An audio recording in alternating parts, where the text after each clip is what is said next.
Operation Asha was founded in 2006 to eliminate tuberculosis amongst the disadvantaged. Tuberculosis is a huge public health issue.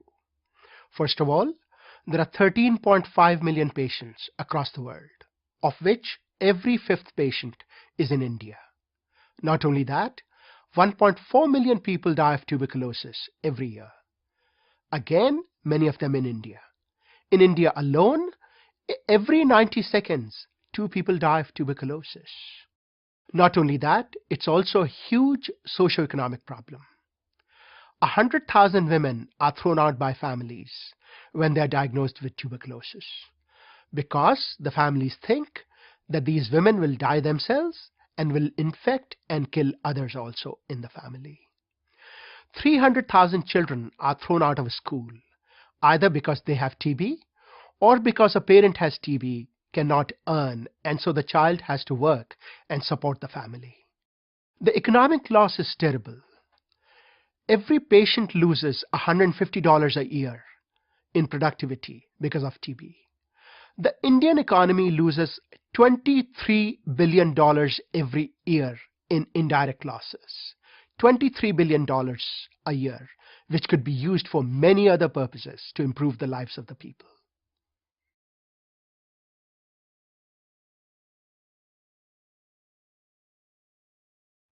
There are two goals that we want to achieve.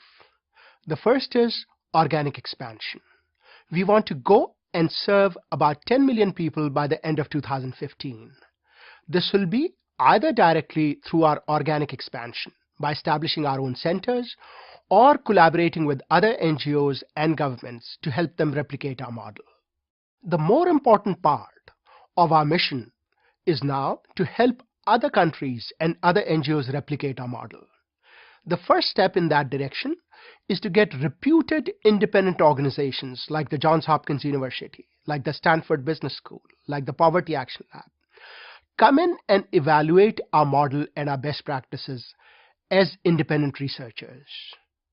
This will be used to impact policy worldwide amongst technical agencies, governments, as well as donors like the World Bank, the Global Fund, and the Gates Foundation. The next step will be to help others replicate our model. It might be very interesting for me to tell you here that when the replication was done by the Columbia University in Uganda, the only thing it took us was 8 hours of Skype calls from India to Uganda to train them on replicating our model. That is how simple it is. So that is the longer term objective, which will help eliminate TB not just in India, but across the world, and meet the deadline set by the Millennium Development Goals of eradicating TB by 2050.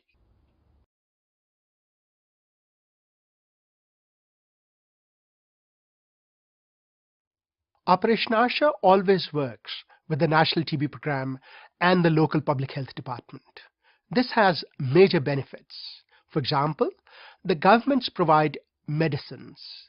Not only that, they also provide us free access to government labs and physicians. So Operation Asha never has to pay for that. Operation Asha involves the community comprehensively in its program. The first is that the youths who work as counselors for Operation Asha have to come from those communities. They have a tremendous social capital, which is very useful in delivering high quality treatment and detecting new cases. Secondly, we partner with micro entrepreneurs who are open for much longer than any government center or our center could be. So the costs are tremendously reduced, whereas the counselors and the centers are part of the communities, not an imposition from outside. The free medicines and services that the government provides account for about 80% of our costs. So for every dollar the donor gives, the government brings in another $4. That's tremendous leverage. In addition, all the financial benefits that we provide to the patients and the communities bring up a huge social return on investment for our program. As a matter of fact, as much as 3,211%. What it means in layman's terms is that for every dollar that you donate, the community gains a whopping $32 in benefits.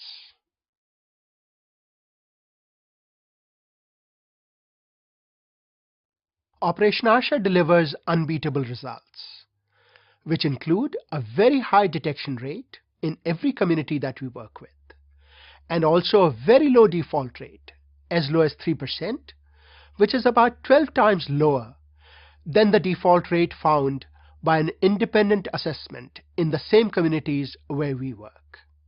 Operation Asha achieves all these results at an unbelievably low cost.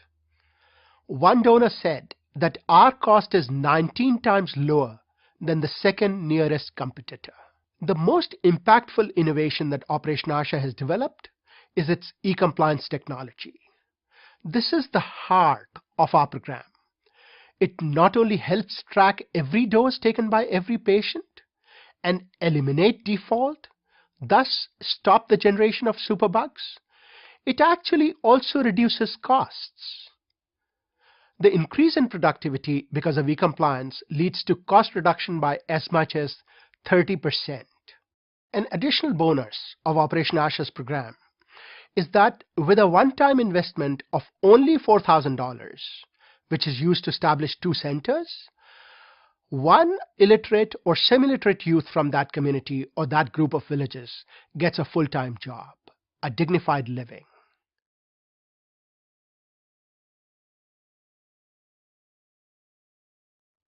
We analyze our impact in many ways. The first is the health indicators, like population covered, detection rate, death rate, and default rate. For example, in every community we go, the target is to increase the detection rate by at least 50% within the first 12 months. We also track our quality through a bi-monthly audit of provider and staff behavior towards patients. A patient satisfaction survey is part of this audit. Finally, we track cost and sustainability by looking at our per patient cost on a monthly basis.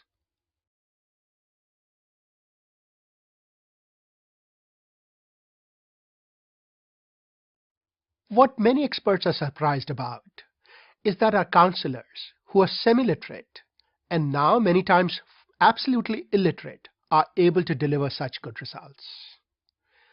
The fact is, they can do it because first, they are trained comprehensively in a residential academy, and the second is that our e-compliance system actually maintains a lot of data about the particular regimen. So if the counselor makes an error, the system reminds him, hey, this is not what you were supposed to do. Are you sure you want to do it? And so the counselor gets prompts anytime he might make a mistake.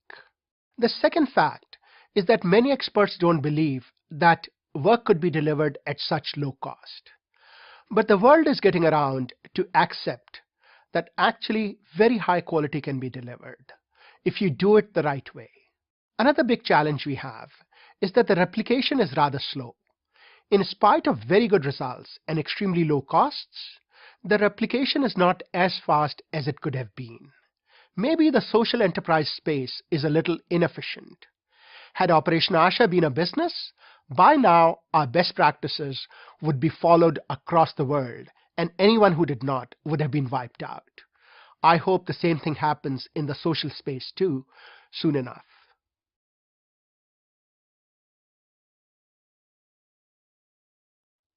We have scaled dramatically. In 2006, we treated only 26 patients in one community in New Delhi. In 2012, we treated nearly 12,000 in more than 3,000 disadvantaged communities in India and Cambodia. We have educated over 6 million people about TB and have provided dignified, sustainable, full-time work to 190 disadvantaged semi-literate individuals. These accomplishments also have a positive economic impact. Our patients regain their productivity after treatment, resulting in $150 per year in increased income. This is equivalent to an annuity of $1,850. Treated patients have thus benefited by $56 million since the beginning of 2006. We also save the broader economy $13,000 for each person treated, thus saving over $390 million to the economies of India and Cambodia.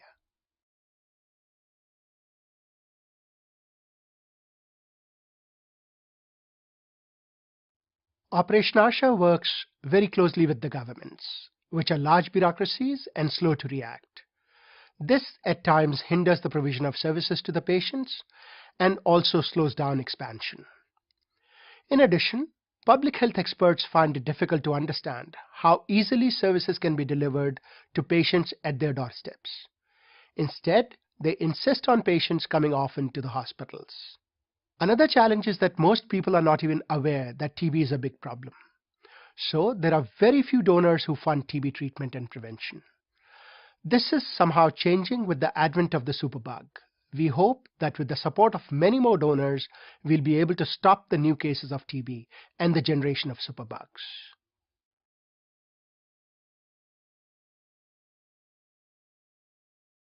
Additional resources would be used very effectively. First, to open new centers, expanding to new states and countries. Secondly, we would like to start a resource center to help others replicate our success.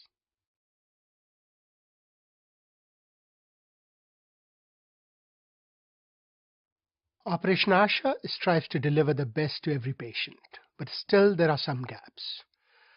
This includes rigorous testing of our best practices to impact policy. Second is to start serving indigenous and tribal populations. The last is providing nutritional supplement to all patients to improve their capacity to fight the TB bacteria.